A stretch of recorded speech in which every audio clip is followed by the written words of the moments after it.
Hi friends, कैसे हैं? कहते हैं कि ये सेल्फिश वर्ल्ड में आप जितना कड़वा और करेला बन के रहेंगे, लोग उतना आपसे बच के रहेंगे। अगर आपने ज़्यादा शहद बनने की कोशिश की तो लोग आपको हथेली में रख के चट कर जाएंगे। तो इससे अच्छा है कि अपने अस्तित्व को बनाए रखने के लिए ज़्यादा शहद मत बनिए और करेले और शहद के बीच संतुलन का रास्ता निकालते हुए अपने जीवन को आगे बढ़ाइए और अपने करियर के लिए कुछ अच्छा करने की रणनीति बनाइए। ओके, हम लोगों का जो टॉपिक चल रहा था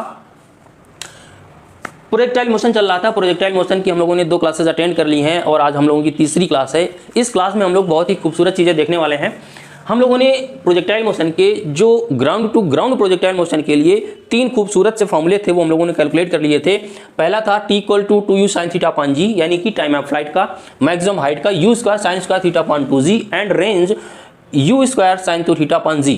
अब ये फॉर्मूले हमें याद रखने में थोड़ी कठिनाई होती है, तो मैं थोड़ा सा आपको ट्रिक्स दे देता हूं कि आपको कैसे इनको याद रखना चाहिए। अब देखिए, अगर हम टाइम ऑफ फ्लाइट की बात करते हैं तो हमारे पास नीचे केवल g मिलता है। पहली चीज की साइन और कॉस में कंफ्यूजन होता है कि किस फार्मूले में साइन रखा है, किस फार्मूले में कॉस रखा है। तो भाई साहब, यहाँ पे किसी भी फार्मूले पे कॉस नहीं दिखता है, आपको तीनों जगह पे साइन, साइन और साइन ही दिखेगा। ठीक है? कैसे? यहां पर आपको केवल साइन दिख रहा है टाइम ऑफ फ्लाइट में, मैक्सिमम हाइट में साइन स्क्वायर दिख रहा है और रेंज में ये जो स्क्वायर ऊपर लगा था, साइन में लगा था, वो थीटा के साथ आ जाता है, साइन 2 थीटा हो जाता है। तो इतने फार्मूले के इस टर्म में आपको कंफ्यूजन नहीं होना चाहिए। टाइम पीरियड में, टाइम ऑफ फ्लाइट में ओनली साइन रिप्रेजेंट होगा, मैक्सिमम हाइट में साइन स्क्वायर थीटा होगा और रेंज में साइन 2 थीटा होगा।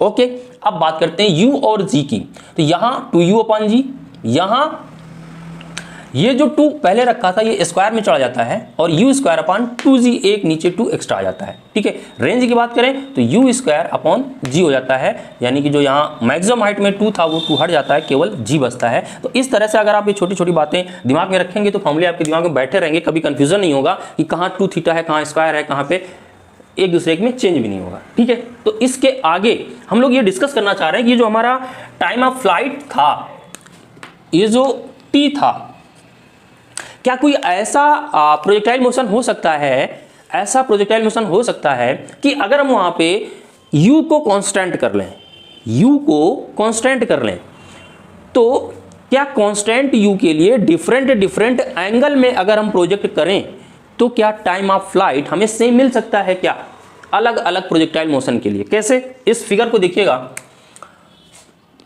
ये x एक्सिस और ये y एक्सिस है। ठीक है? हमने यहां अब ये जितने भी हम ये प्रोजेक्टाइल करेंगे उन सब की जो इनिशियल स्पीड होगी, इनिशियल स्पीड u ही होगी। ठीक है ना? ये जो हमारा होगा ये u ही होगा। ठीक है? तो एक ये हमने θ1 एंगल पे प्रोजेक्ट करा, अब इसी u से एक और हम प्रोजेक्ट कर दें, इसका भी u ही है लेकिन ये θ2 है, यानी कि और एक और ऐसे प्रोजेक्ट कर दें, ये θ3 है, ये भी u से ही प्रोजेक्ट किया गया है। तो इस तरह से आपके ये अलग अलग कुछ प्रोजेक्टाइल मोशन हो गए। ये a पाथ हो गया, ये b पाथ हो गया, ये c पाथ हो गया, है ना? यानी कि आप a पाथ के लिए पाथ a b c, इनके लिए जो आपके एंगल हैं, पाथ a के लिए पाथ a ये था, इसको θ1 बोल दो, इसको θ2 बोल दो, इसको θ3 बोल दो। a के लिए θ1 हो गया, b के लिए θ2 हो गया, c के लिए θ3 हो गया। ये एंगल तो अलग अलग हो गए, है ना? लेकिन जो इनिशियल वेलोसिटी है, इनिशियल वेलोसिटी ये सब के लिए u ही है, यानी कि इनिशियल वेलोसिटी सबकी सेम है और एंगल ऑफ प्रोजेक्शन सबके अलग अलग हैं। तो ऐसी क्या कोई सिचुएशन हो सकती है कि इनके लिए जो हमारा टाइम आए, टाइम ऑफ फ्लाइट, ये जो T1, T2, T3, ये क्या बराबर या इक्वल या ज्यादा, ऐसा कोई इनमें रिलेशन हो सकता है क्या? ऐसे ऑब्जेक्टिव क्वेश्चंस आपके चाहे जेई हो या नीट हो, ऐसा पूछा जा सकता है। इवन ऐसे क्वेश्चंस आपके जो वनडे आपके सिविल एग्जाम्स होते हैं उनमें भी ऐसे क्वेश्चंस पूछ लिए जाते हैं फिजिक्स के पॉइंट ऑफ व्यू से। तो इसके लिए हमको इस फॉर्मूले को थोड़ा सा देखना पड़ेगा। हमारा पास फॉर्मूला क्या है? T = 2u sin theta upon g। अब देखिए मैंने कहा कि u हमारा हर एक कंडीशन में कांस्टेंट है और g तो कांस्टेंट होता ही है, आपको पता ही है, और 2 एक कांस्टेंट नंबर है, आपको पता ही है, ठीक है। तो 2ug इतना आपका इतना फैक्टर ये कांस्टेंट हो चुका है। कांस्टेंट मतलब ये चीज बदलनी नहीं है, आप कुछ भी थीटा कर लो, इतना पार्ट नहीं बदलेगा, ठीक है। अब साइन थीटा क्या होता है? अगर हम साइन थीटा के ग्राफ की बात करें तो आपने मैथमेटिक्स में इसको पढ़ा होगा, और नहीं पढ़ा है तो ग्राफ बिल्कुल पढ़िएगा। अगर आपको कहीं से नहीं पढ़ने को मिल रहा है तो मुझे बताइएगा, मैं आपको ग्राफ पढ़ा दूंगा। जो साइन का ग्राफ होता है वो कुछ इस तरह का होता है, ठीक है। ये हमारी जो एक्सिस है, यहाँ पे हम लोग एंगल कंसीडर करते हैं और इधर वैल्यू होती है। जो ये पॉइंट होता है 0 होता है, ये जो पीक होता है यहाँ पे हमारा एंगल पाई बाई 2 बोले तो 90 डिग्री, और यहाँ पे एंगल हमारा पाई होता है, पाई बोले तो 180 डिग्री, ठीक है। और ये जो वैल्यू होती है ये वैल्यू मैक्सिमम +1, और ये जो नीचे वाली वैल्यू होती है ये वैल्यू ये -1। तो हमें आगे वाले ग्राफ की कंसिडर करने की ज़रूरत नहीं है, हम केवल इस वाले ग्राफ में इंटरेस्टेड हैं, इतने पार्ट में, ठीक है। अब देखिए ज़रा, यहाँ पे जब आप इस एक्सिस में मूव करेंगे तो यहाँ पे एंगल 0 है, यहाँ पे एंगल कुछ बढ़ा, फिर यहाँ पे 90 डिग्री हो गया। 90 डिग्री के बाद में एंगल तो बढ़ रहा है, लेकिन आपका ग्राफ फिर से डाउनवर्ड आने लगता है। यानी कि 0 से 90 तक आपका साइन का ग्राफ अपवर्ड मूव करता है, यानी कि साइन थीटा की जो वैल्यू होती है, साइन थीटा बढ़ेगा। कब तक बढ़ेगा? जब तक कि हमारा थीटा 0 जो थीटा है वो 0 से बड़ा और 90 के बीच में होगा, तब तक आपके साइन थीटा की वैल्यू बढ़नी है, ठीक है। अगर साइन थीटा की बात करें और एंगल हमारा जो थीटा है वो 90 से बड़ा और 180 डिग्री से छोटा है, 180 डिग्री से छोटा है, तो साइन थीटा की वैल्यू घटनी है, घटेगा, ठीक है। अब देखिए, जब आप किसी चीज को प्रोजेक्ट करते हैं तो आपके एंगल कहां से कहां तक लाई करेंगे? यहां से यहां तक, यानी कि ये 0 से शुरू होगा और ये 90 तक जाएगा, 0 से शुरू होगा और 90 तक जाएगा।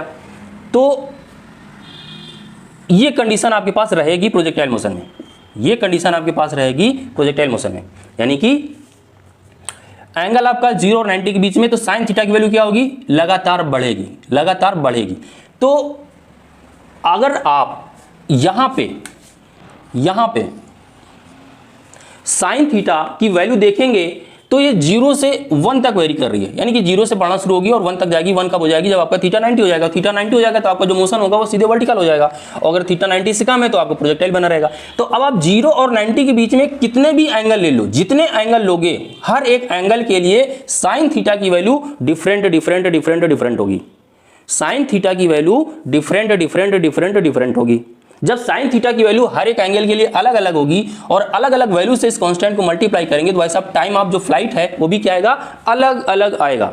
तो अगर आपसे कहा जाता है कि if a particle, one particle नहीं, more than one particle, let's say two particles, if two particles projected with same velocity and different angles, then what will be the time of flight? Either they are equal, either they are not equal, either no one can predict anything. तो simple सी इस discussion से बात निकल के आई कि जब हम लोग 0 से 90 के बीच में रहेंगे तो किसी भी केस में हमारे पास T1 T2 T3 इक्वल तो नहीं हो सकते। T1 is not equal to T2 is not equal to T3। किसी भी केस में कोई भी टाइम ऑफ फ्लाइट आपको एंगल को इक्वल नहीं मिलने वाला है। इतनी बात क्लियर? तो इस पॉइंट को आप लोग ध्यान में रखेंगे, और टाइम ऑफ फ्लाइट से इस तरह से रिलेटेड कोई थ्योरेटिकल क्वेश्चन न्यूमेरिकल हिसाब से पूछा जाता है तो इस बात को आप लोग अच्छे से आंसर कर पाएंगे, ठीक है। जैसे हमने आज टाइम ऑफ फ्लाइट के फॉर्मूले को थोड़ा सा ओपन करके समझा, साइन के एंगल के साथ में समझा कि क्या रिलेशन है, इसी तरह से हम लोग हाइट और रेंज के बारे में भी डिस्कस करने वाले हैं, क्योंकि ये सारी चीजें जब आपके दिमाग में ओपन हो जाएंगी तो आपको न्यूमेरिकल के पॉइंट ऑफ व्यू से बहुत ही सहूलियत मिलने वाली है, बहुत ही इजी हो जाना है। तो इस पूरी क्लास को अच्छे से आपने एंजॉय किया होगा, आई होप। मिलते हैं नेक्स्ट क्लास में।